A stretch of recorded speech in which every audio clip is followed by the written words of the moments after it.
Welcome to a new episode of Mind Shift Change. Thank you all for being here today.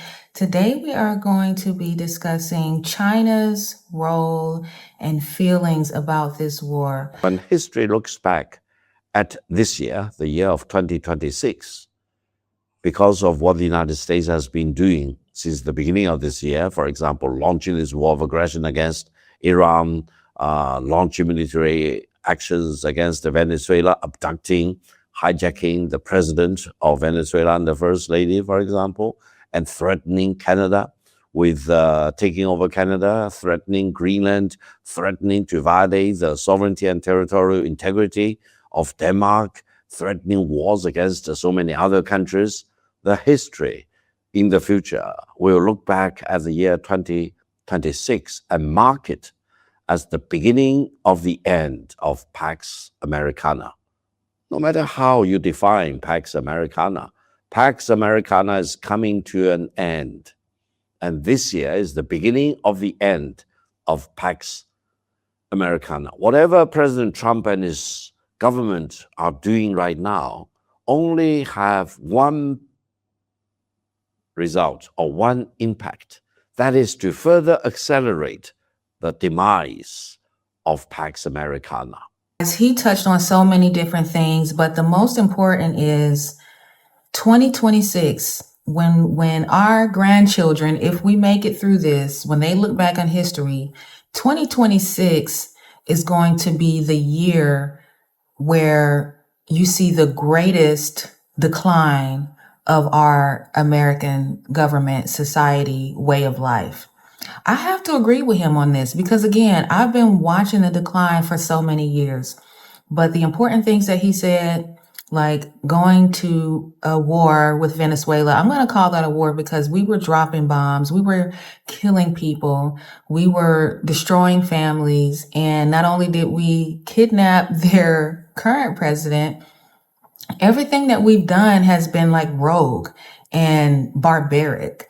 So we're really 2025, 2026, we have really been showing our true colors, our true culture, and how we think that we're going to have this global hegemony or else, like by any means necessary. We'll do whatever we have to do. If we have to bomb people, innocent people, children, whatever, we're going to maintain control over the world. Do you know how crazy that sounds?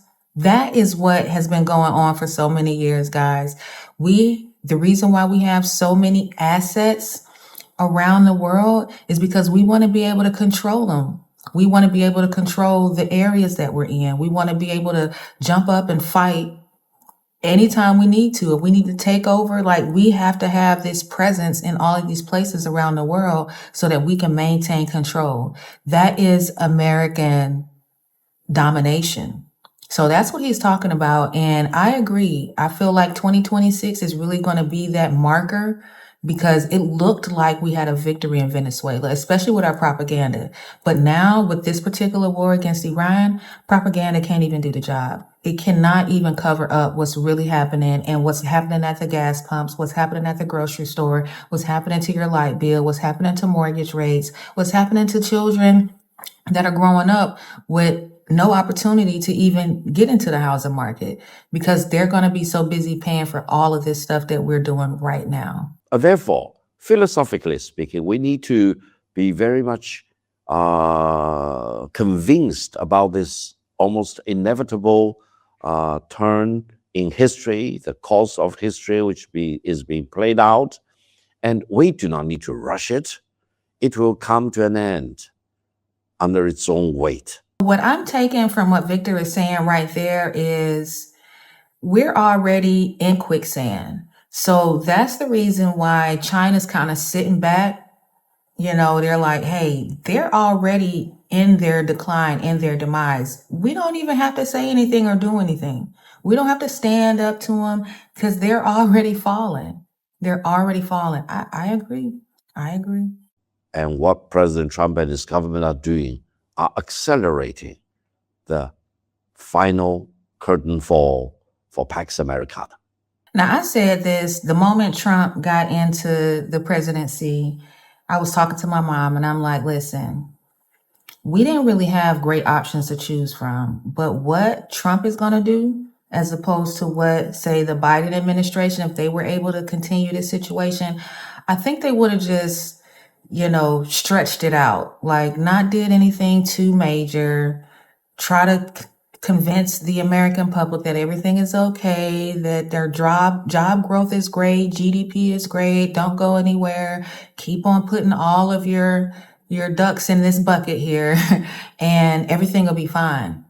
The difference is with Trump, he's like the person that rips the Band-Aid off. He's the one that's like, no, you know what? I know what's under there. We're just going to rip it off and I know it's going to hurt, but this is what's got to happen. So I have to, and this is very rare that I'm going to give Trump his props, but I have to give him his props because the things that have been underlying within our country, he's bringing them to the surface. He's bringing them to the surface, and as much as it hurts, as much as it feels like a punch to the gut, as much as it feels like a golden shower rather than the golden age that he promised us, is very necessary. Very, very necessary.